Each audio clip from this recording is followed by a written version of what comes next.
The minority leader will take precedence over you, Honorable Andrew Kwome. The minority leader will take precedence over you, the minority whip, for the avoidance. The minority whip. Thank you, Mr. Speaker. And I want to thank Honorable Millie and Kwome. Honorable Millie will always speak before you, whenever she wants. Though that is discriminatory, because the tallest man should be speaking before. But Mr. Speaker, having said that, I want to thank Honorable Honorable Dr. Lilian Gogo for bringing this before the House. And Mr. Speaker, I just want to say that under Article 43 of our Constitution, it provides for the right to health, to the highest attainable standard of healthcare, including reproductive healthcare. And legal framework, a new legal framework that replaces NHIF, and we passed 4 bills. And Mr. Speaker, I was in the House when those bills were being passed. I was especially opposed to certain parts of that bill, but that is now what under the bridge we have a new legal framework. Mr. Speaker, having listened even to the members, the honorable members as they move, Honorable Kimani Ichungwah and even the Honorable Nyikala and the Chair of Health Committee, one of the things that I can indeed say is that the proof of the pudding is in the eating. So it is actually too early to even say, we would be cheating ourselves to say that here are the benefits. We don't know the benefit yet. If you are an excellent person at monitoring and evaluation, you cannot say within a month that we can see the benefits. So yes, we will probably see the benefits much later. However, we can see photos of people who are in hospitals who are struggling to access health care. Those with renal issues, those who are cancer patients. And Mr. Speaker, even though I know Honorable Ichungwah is actually castigating a lot of the members who he says are pushing propaganda, he's saying one. I don't know who that is, since I'm not too sure about, I'm not very keen on the politics of the mountain. But Mr. Speaker, what I want to say is that we need to acknowledge that there are very serious transition issues over this. And Mr. Speaker, if we lose a life, we can never regain it. I have a person who is very close to me who is undergoing cancer treatment right now and will not receive any treatment unless there's pre-authorization of payment. And Mr. Speaker, if me, I'm at the place where I am, maybe because they are able to do that, because we, for different factors we can. But the cries we are getting from our own constituencies, the cries we are getting from ordinary Kenyans is telling you that there's a huge problem with the transition. And this transition was not done efficiently. What I would want to encourage the chairman of the Committee of Health is, one, please do a kamkunji for members of parliament. I am a lawyer and I was here when this was passed. And a lot of us would want to sit here and pretend that we understand and know. Me, there are a lot of things I don't understand about this, and I passed this law here. What about ordinary Kenyans?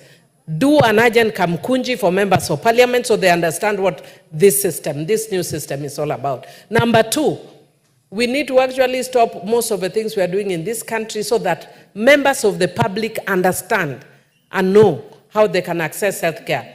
Because healthcare should be the most primary, right for everybody. Because if I'm already dead, how are you helping me? How will it be of benefit to me if I'm already dead? Even if you were to compensate, I will already be dead.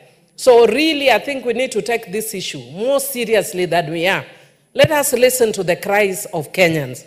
If the health system is not working, a lot of the poor people can't access healthcare system, there is a problem. And Honorable Majority Leader, please listen. Please, the transition is not working well. Please take this and inform whoever needs to be informed that they need to take urgent action. The transition is not working well. Thank you, Lillian, for bringing this. I would request we speak for not more than 3 minutes so that as many of us as possible contribute. The Honorable Omboko Milemba. I have not recognized you.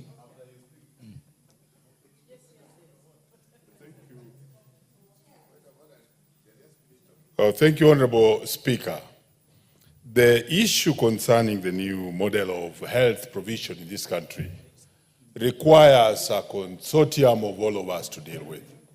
It doesn't require even people to take podiums on one side and say that this is succeeding, while another team sits on the other side to say it's succeeding, because that will not help us. Another thing I want to say about this is that it doesn't even require statistics, quick statistics of we have treated several number of people, we have done this dialysis. I'm seated very close to the chairman, and he gave a number of such statistics, but even the leader of majority went ahead to give a lot of statistics. I was in a meeting over the weekend where the Minister for Health was called upon to speak on this. Honorable Speaker, she went straight into statistics the way I've seen this happen here, and she lost it. But later on, another speaker came, took her time or his time, and spoke about slowly. I was with the Honorable Maungu, and the second speaker really scored. So I really want to remove the first thing amongst members of parliament. There are those who are supporting, those who are not supporting, those who know, those who don't know. We don't know this thing properly. And we need to know it. If we don't know it properly, the local man will not know this thing. And therefore, because I know I have 3 minutes only, the first advisor is to go with Millie. Let's have a Kamkunji. But I had another one, that we need to invite the Minister of Health in this particular assembly so that he may explain to us what is happening outside there. Because unless the explanation comes out, it will be difficult. Honorable Speaker, the other challenge is the ownership of the whole setup. The Kenyans are not willing to own up this particular new model of funding. And the ownership can only be developed if, as the members of parliament will go outside there and explain. And also involve other parties. The chair here talked about is having people within this, and I've asked him informally here, that there are people around who can actually do the mean testing and actually register people. I'm telling you, Honorable Chair, that there are no people registering people in this scheme where I come from. And I have decided, since Sunday, I decided that I'm going to help. So for me, I'm going to go out flat to register all my constituents. But we have to involve other players. Let's not say that we have enough staff. Those CHPs, if they were trained to actually register people in this scheme, it would work. After all, they know every